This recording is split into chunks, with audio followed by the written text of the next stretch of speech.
আসসালামু আলাইকুম। Hi viewers, কেমন আছেন সবাই? আশা করছি অনেক অনেক ভালো আছেন আপনারা। আমিও আলহামদুলিল্লাহ অনেক ভালো আছি। Welcome to Sharmin's life, Bangladeshi American blogger. আমার সুইট ভিউয়ার্সরা, সুইট ভাইয়া এবং আপুরা, আপনারা কেমন আছেন?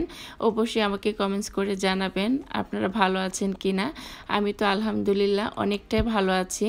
আমার পরিবার নিয়ে, আমার ছেলেদের নিয়ে, আমার হাজব্যান্ডকে নিয়ে আল্লাহ আমাদেরকে অনেক ভালো রেখেছেন।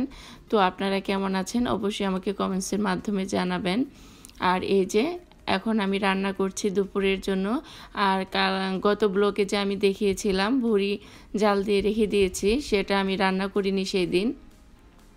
আর আমি তো রবিবারে একটু ঘুরতে গিয়েছিলাম, আমি ভুড়িটা কালকেও রান্না করতে পারিনি, তো আজকে সেটা রান্না করছি, ফ্রিজে রেখে দিয়েছিলাম। আজকে আমি ভুড়িটা রান্না করব আর করলা ভাজি করছি এই যে এখন, আর মাছের ডাল রান্না করব। তো আশা করব আমার সাথেই থাকবেন, আমার পুরো ব্লগটা দেখবেন। আমার অনেক সুন্দর সুন্দর ভিউয়ার্সরা, আমার আপুরা ভাইয়ারা আমাকে অনেক ভালোবাসেন, অনেক সাপোর্ট করেন। আপনাদেরকে আমি আসলেই মন থেকে অনেক দোয়া করি যে আপনারা আমার পাশে আছেন, আমার ব্লগগুলি আপনারা দেখেন। সত্যি অনেক আপনাদের কাছে আমি অনেক কৃতজ্ঞ। আপনারা আমাকে অনেক সাপোর্ট না করলে আসলে এ পর্যন্ত আসা সম্ভব হতো না। তো এই যে আমি করলা ভাজি করছি। এই করলা ভাজিটা কিন্তু আমার এবং আমার হাজব্যান্ডের খুবই প্রিয়, কিন্তু বাচ্চারা একটু খেতে চায় না তিতার জন্য, ওরা তিতাটা পছন্দ করে না। তো আমার বড় ছেলে তাও একটু একটু খায়, মেজো ছেলে তো খায় না। তো এই যে আমার করলা ভাজি কিন্তু রেডি। গরম ভাতের সাথে এরকম করলা ভাজি কিন্তু অনেক মজা লাগে। আর আমাদের এখন কিন্তু ওয়েদার চেঞ্জ হওয়ার পথে, শীত যাওয়ার পথে একটু সামার সামার ভাব আসতেছে। মাঝে মধ্যে ওয়েদারটা এত সুন্দর হয়, মনে হয় যে গরম পড়ে গেছে।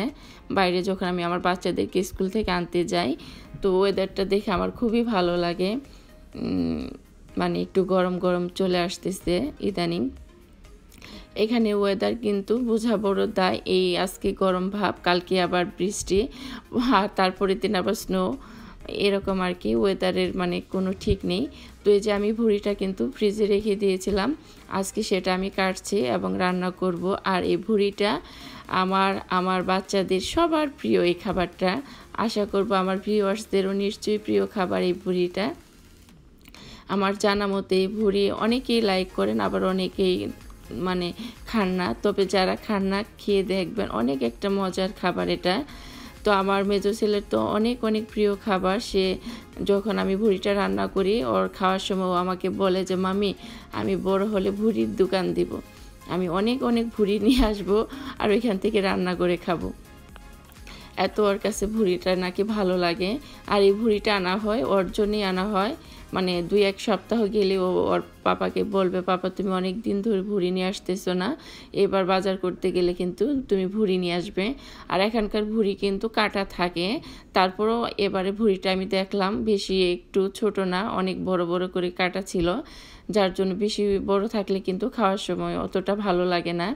সেজন্য আমি একটু বটিতে আরেকটু ছোট সাইজ করে নিচ্ছি, কারণ বড় বড় ভুড়ি থাকলে কিন্তু খেতে ভালো লাগে না। একটু ছোট সাইজ যদি থাকে সেটা খেতেও ভালো লাগে, দেখতেও ভালো লাগে। সেজন্য আমি আর একটু ছোট করে কেটে নিলাম।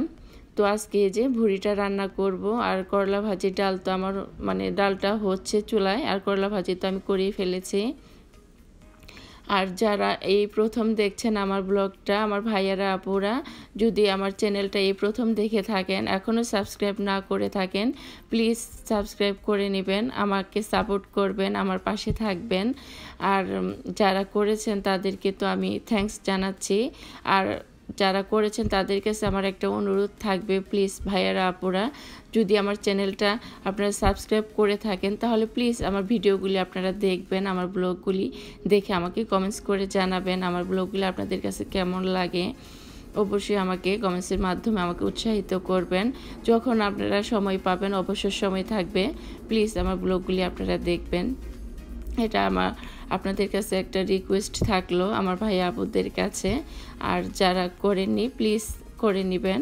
আর পাশে যে বেলটা আছে সেটাও বাজিয়ে দিবেন, যাতে নোটিফিকেশন চলে যায় আপনার কাছে।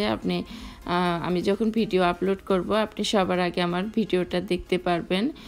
তো আশা করব আমার চ্যানেলটার সাথে থাকবেন, আমাকে বেশি বেশি করে সাপোর্ট করবেন যাতে আমি একটু সামনের দিকে যেতে পারি। আসলে আপনারা সাপোর্ট না করলে কোনোভাবেই কিন্তু আমার চ্যানেলটা সামনের দিকে যেতে পারবে না। হাজার আমি চেষ্টা করলেও আমার যদি সুন্দর সুন্দর ভিউয়ার্সরা আমাকে সাপোর্ট না করেন, আমার ব্লগগুলি আপনারা না দেখেন, তাহলে কিন্তু সম্ভব না আগানো। প্লিজ আমাকে একটু সাপোর্ট করবেন যাতে আমি সামনের দিকে আরও ভালোভাবে যেতে পারি, আমার চ্যানেলটা আমি ভালোভাবে চালাতে পারি। এটা আপনাদের কাছে আমার অনুরোধ থাকলো। আশা করব পাশেই থাকবেন। তো এই যে আমি ভুড়িটা রান্না করছি, এখানে কিন্তু আমি পেঁয়াজ দেওয়ার পরে এলাচ, দারচিনি, তেজপাতা দিয়েছি। আসলে ভুড়িটা কিন্তু অনেকেই বিভিন্নভাবে রান্না করে থাকেন, ভুড়ি এক একজন এক এক স্টাইলে রান্না করেন। তো আমি কিভাবে রান্না করছি সেটাই আপনাদের সাথে শেয়ার করলাম। আমি পেঁয়াজ, দারচিনি, এলাচ একসাথে একটু ভেজে নিয়েছি, তারপর আমি ভুড়িটা দিয়েছি। দেওয়ার পর আমি এখানে রসুন পেস্ট, আদা পেস্ট, জিরার গুঁড়া, ধনিয়ার গুঁড়া, মরিচের গুঁড়া আর হলুদের গুঁড়া দিয়েছি। ভুড়িতে কিন্তু একটু ঝাল বেশি না দিলে কিন্তু খেতে ভালো লাগে না, মিষ্টি মিষ্টি লাগে। তো এখানে আমি প্রায় 1 টেবিল চামচের মতো মরিচের গুঁড়া দিয়েছি, আর সব কিছুই কিন্তু আমি 1 টেবিল চামচ করে দিয়েছি। তাতে কিন্তু ভুড়িটা কিন্তু একটা মানে ঝাল ঝাল একটু মশলা বেশি লাগে, না দিলে খেতে ভালো লাগে না খাওয়ার সময়। আর এখানে আমি চেষ্টা করেছি গরম মশলাও দিতে, এবং পাঁচফোড়নও আমি শেষে লাস্টের দিকে একটু দিয়ে দিব। তো আসলে ভুড়িতে যত মশলা দেওয়া হয় ভুড়ির স্মেলটাও তো সুন্দর আসে, আর এটা যত জাল হবে অত কিন্তু কালার চেঞ্জ হয়ে যাবে এবং খেতেও ভালো লাগবে। আর ভুড়িটা একদিনে রান্না করলে খেলে কিন্তু ভালো লাগে না। আমি এই যে রান্না করছি, এটা রান্না করে হয়তো রেখে দিব, আজকে খাবো না, কিন্তু আমি এটা 2-1 দিন জাল দিয়ে দিয়ে এটা যখন একটু কালার চেঞ্জ হয়ে আসবে, তারপরে নরম হয়ে যাবে, সফট হয়ে যাবে, একটু মানে ভালোভাবে সিদ্ধ হয়ে যাবে, তখন কিন্তু এটা আমরা খাই। তো আজকে রান্না করলাম, আবার মানে প্রতিদিন আমি একটু একটু করে জাল দিয়ে দিয়ে রান্না করে করে খাই, তাতে খুবই ভালো লাগে এবং সুন্দর একটা স্মেল বের হয় ভুড়ির থেকে। যখনই আমি জাল দিই তখনই ঘরের মধ্যে একটা সুন্দর ফ্লেভার বের হয়। আমার বাচ্চারা স্কুল থেকে এসে বলে, মাম্মি তুমি আজকে ভুড়ি জাল দিয়েছ, একটা সুন্দর ঘরের মধ্যে ফ্লেভার থাকে ভুড়ি রান্নার। আর এই ভুড়িটা আমি মানে খুবই লাইক করি খেতে। এই ভুড়ি হলে আমার আর কিচ্ছু লাগবে না খাওয়ার সময়, এক ভুড়ি দিয়ে এক প্লেট ভাত আমি খেয়ে ফেলতে পারবো এরকম।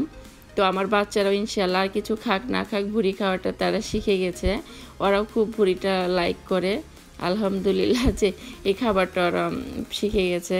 ওরা সব খাবার নিয়ে কিন্তু আমার সাথে মানে খুবই বিরক্ত করে, কিন্তু যদি ভুড়ি ওদেরকে প্রতিদিনই দেওয়া হয় ওরা মনে হয় প্রতিদিনই সেটা খাবে, আর ভালোভাবেও খায়, অনেকটা বেশ ভাত খেয়ে ফেলে এই ভুড়ি দিয়ে ওরা। তো দেখতে পাচ্ছেন এই যে ভুড়ির কালারটা কিন্তু চেঞ্জ হয়ে গেছে। আমি কিন্তু মিডিয়াম আঁচে অল্প অল্প করে অনেকক্ষণ এটা রান্না করেছি, জাল দিয়ে দিয়ে মানে লোতে রেখেছিলাম, রেখে আস্তে আস্তে দেখতে পাচ্ছেন কালারটা কিন্তু চেঞ্জ হয়ে গেছে। তো এটা আমি আজকে খাবো না, কালকে খাবো, রান্না করে রেখে দিলাম।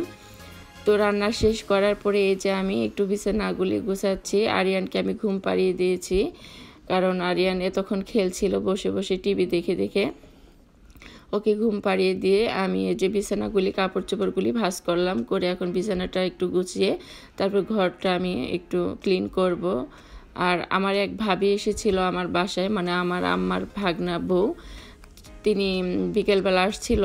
আমি সেটা ভিডিও করিনি, কারণ আসলে কারো ভিডিও কারো ইউটিউবে থাকা আসলে ঠিক না, সবাই এটা ভালো চোখে দেখে না। তো আমি ওই ভাবিটাকে ভিডিও করতে পারিনি, কিন্তু আপনাদেরকে আমি বলে দিচ্ছি। সে ভাবি আমার জন্য কিছু মানে আমার বাচ্চাদের জন্য কিছু ক্যান্ডি, চকলেট, তারপরে কেক, তারপরে আমার জন্য একটা সুন্দর ফুলদানি নিয়ে আসছে, সেটা আমি আপনাদেরকে ফুলদানিটা দেখাবো। আর চকলেট, কেক তো আমার বাচ্চারা সাথে সাথে খেয়ে ফেলেছে, তো ওটাও আমি আপনাদেরকে একটু দেখাবো। আমার খুবই ভালো লেগেছে ভাবি সেই ফুলদানিটা, উনি ওনার যে জায়গাতে থাকে সেখান থেকেই নিয়ে আসছিল আমার জন্য, মানে আমার আম্মার বাসায় বেড়াতে আসছিল, সেখান থেকে আমার বাসায় আমাকে একটু দেখতে আসছিল, তো ওগুলি নিয়ে আসছিল আমার জন্য। আর কেক, চকলেটগুলি বাচ্চারা সঙ্গে সঙ্গেই খুলে খেয়ে ফেলেছে। আর ফুলদানিটা এখন আমি আপনাদেরকে একটু দেখিয়ে দিব। আসলে কেউ কিছু গিফট করলে ওটা সবাইকে দেখাতে পারলে খুবই ভালো লাগে। এই যে সেই ফুলদানিটা, এটা আমার ভাবি আমাকে গিফট করেছে, মানে আমার আম্মার ভাগনা বউ। তো এই যে দেখালাম আজকে ব্লগটা আমি এই পর্যন্তই শেষ করব। কেমন লাগলো অবশ্যই আমাকে কমেন্টস করে জানাবেন। আল্লাহ হাফেজ।